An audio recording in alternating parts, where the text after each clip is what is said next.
Sitting up on the deck, and I did a study, as you know, on the word declare or declaration. But I found another word that's similar with just a few scriptures, nothing major here.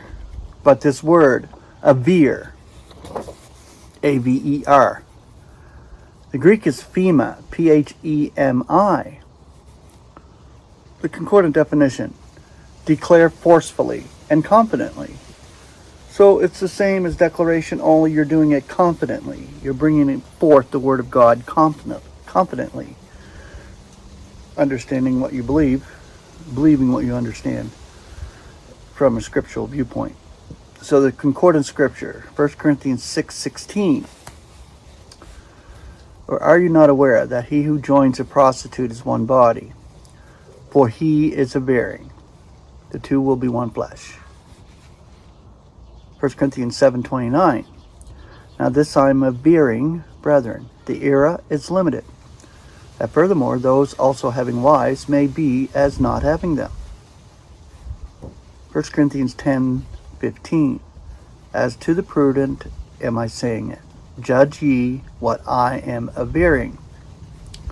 1 Corinthians 10:19. What then am I avering? That an idol sacrifice is anything, or that an idol is anything. 1 Corinthians 15:50. Now this I'm avering, brethren, that flesh and blood is not able to enjoy an allotment in the kingdom of God. This is why the change must come in our bodies. These corruptible bodies must put on incorruption. Neither is corruption enjoying the allotment of incorruption. That is clear in Scripture that we need the change. These bodies need changing.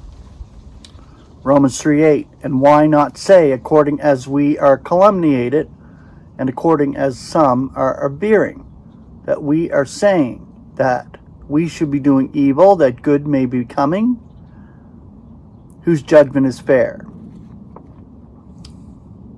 And the last one, 2 Corinthians 10:10. Seeing that he is avering, his epistles indeed are weighty and strong, yet his bodily presence is weak, and his expression to be scorned. So that's all the scripture I could pull out of Paul's letters. The book of Acts is in there quite a bit in the concordant, the keyword concordance.